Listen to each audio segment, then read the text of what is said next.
दोस्तों नमस्कार। मैं बी एम मिश्र अपने चैनल अनसुनी किस्से में आप सबका हृदय से स्वागत करता हूं। अनसुनी किस्से में मैं इस मंगलवार आपके लिए लाया हूं कहानी हौसले की जीत। प्रेम में बड़ी ताकत होती है, खास तौर से प्रेम जब भाई बहन के बीच का हो तो दुनिया की कोई शक्ति उसे परास्त नहीं कर सकती। ये कहानी शारीरिक रूप से कमजोर एक बच्चे बिरजू की है जो चलने फिरने में असमर्थ है। ससुराल में रह रही उसकी बहन बीमारी के कारण रक्षाबंधन के दिन उसे राखी बांधने नहीं आ पाती। भाई को बहन का प्रेम विह्वल कर देता है और न जाने बिरजू के पैरों में कहां से ताकत आ जाती है कि वह अपनी लकड़ी की तिपहिया गाड़ी के सहारे बहन की ससुराल पहुंच जाता है। उसका हौसला उसकी लाचारी को परास्त कर देता है। आपसे अनुरोध है, कहानी अंत तक सुने, जरूर पसंद आएगी। लालू अपनी तीनों बहनों से राखी बंधवा कर हाथ में आटे का हलवा लिए गली में उचक उचक कर चल रहा था। सोनू ने आज सुबह ही अपनी साइकिल रगड़ रगड़ कर धोई और बहनों से राखी बंधवाने के बाद वह साइकिल लेकर गांव के भ्रमण पर निकल पड़ा। उसने एक हाथ से साइकिल का हैंडल संभाल रखा था और दूसरे हाथ को हवा में लहराते हुए ऐसे चल रहा था जैसे साइकिलिंग का करतब दिखा रहा हो। उसकी कलाई में करीब दर्जन भर रंग बिरंगी राखियां बंधी थी।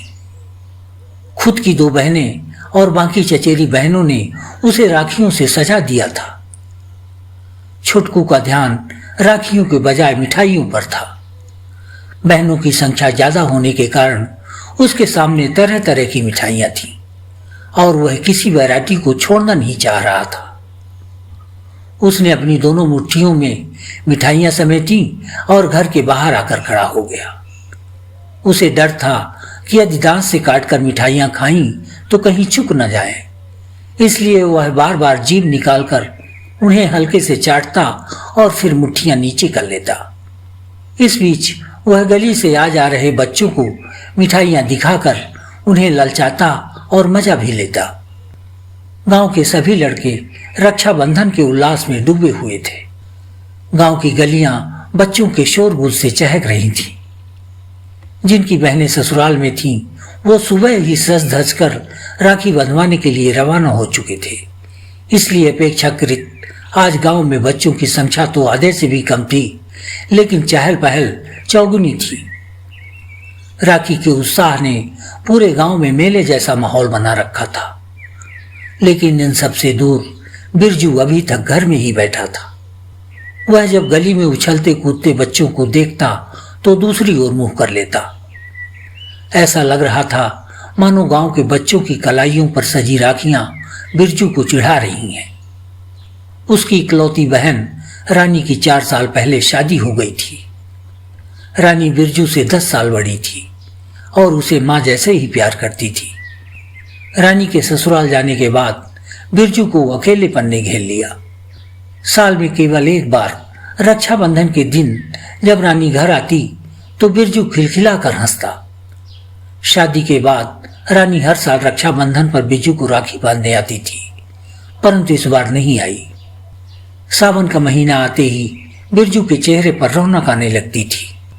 वह उंगलियों पर रक्षाबंधन की तिथि की गिनती करता और गिनती जितनी ही कम होती जाती उसकी खुशी बढ़ती जाती। लेकिन कल रात मिले रानी के अचानक संदेशे से बिरजू का मन गिर गया। इस बार मैं नहीं आ पाऊंगी राखी बांधने। तबीयत ज्यादा खराब है, कई दिनों से चक्कर आ रहे हैं। पहले सोचा था किसी कदर बस में बैठकर आ जाऊंगी, लेकिन हिम्मत साथ नहीं दे रही है। रानी का संदेशा सुनने के बाद बिरजू को नींद नहीं आई।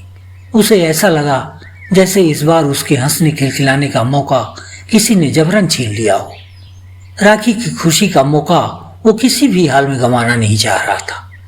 वह रात भर सोचता रहा कि मैं ही चला जाऊं रानी जी के घर, राखी बंधवा कर लौट आऊंगा। लेकिन जाऊंगा कैसे? ये सवाल सामने आते ही बिरजू का चेहरा लटक जाता। बिरजू चल फिर नहीं सकता था। वह जब साल भर का था तो उसे एक रात लकवे का अटैक आ गया। हाड़ कपा देने वाली ठंड थी उस रात। सोते समय उसका पूरा शरीर अकड़ गया था।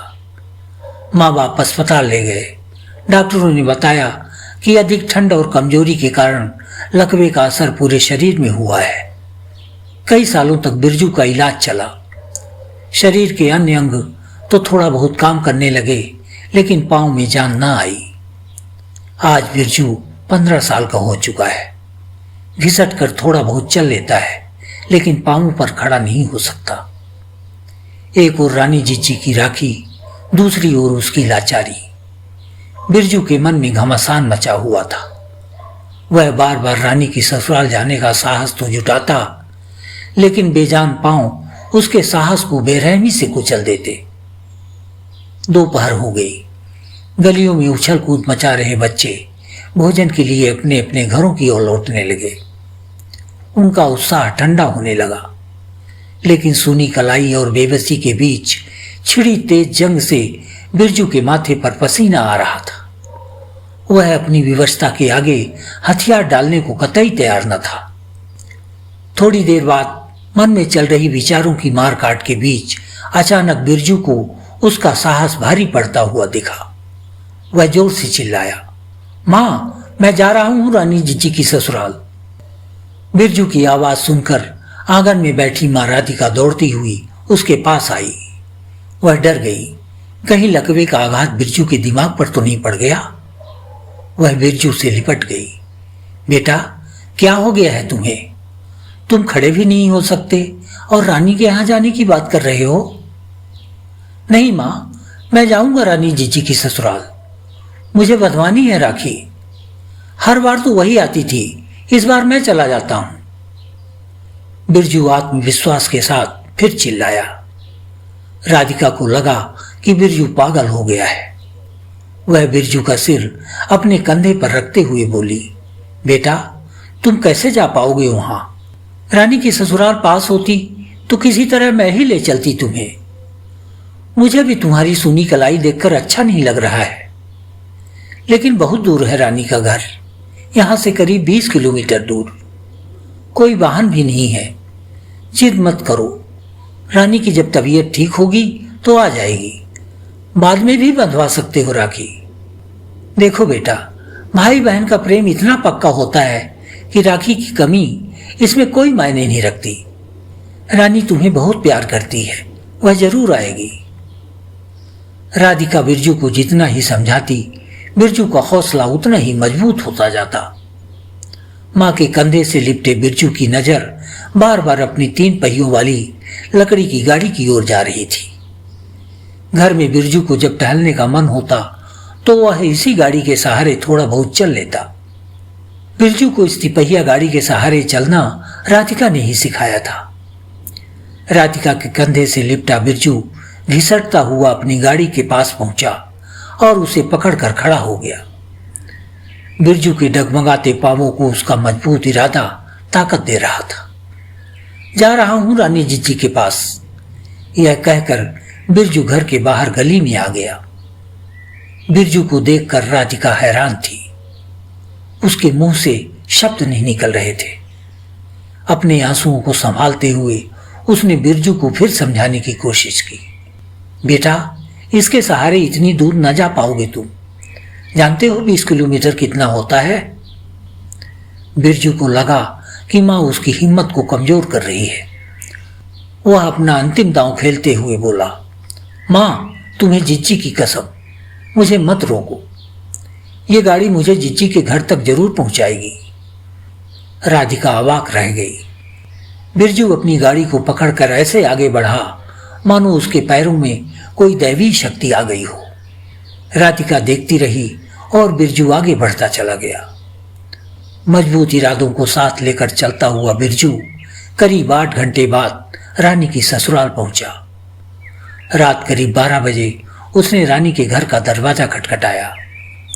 बीमार रानी अभी जाग ही रही थी। वह दीवार के सहारे दरवाजे तक पहुंची और जब किवाड़ खोला तो सामने बिरजू को देखकर अचंभित हो गई। अचरज भरी नजरों से बिरजू की ओर देखते हुए रानी ने पूछा, तुम इतनी रात कैसे आए? बिरजू ने मुस्कुराते हुए अपनी कलाई रानी की ओर बढ़ा दी। जिज्जी, बहुत ताकत है तुम्हारी राखी में। मुझे खुद नहीं पता आज मैं कैसे पहुंच गया इतनी दूर। कहां से आ गई मेरे बेजान पैरों में इतनी ताकत। वैसे पहले कभी मैंने कोशिश भी तो नहीं की थी। बिरजू के पीछे पीछे चुपके से पहुंची राधिका ने सिसकियों के सहारे भाई बहन के प्यार की मूक अभिव्यक्ति को देखा तो उसकी आंखों से खुशी की झड़ी लग गई। राधिका को आज इस विराट प्रेम के आगे अपनी ममता भी सूक्ष्म लग रही थी। मित्रों, आपको ये कहानी कैसी लगी कमेंट बॉक्स में हमें जरूर बताएं। कहानी यदि अच्छी लगी हो तो लाइक व शेयर अवश्य करें। और हाँ, यदि आपने अब तक हमारे चैनल को सब्सक्राइब नहीं किया है तो अभी कर लें। अगले मंगलवार हम फिर मिलेंगे एक नई कहानी के साथ। धन्यवाद।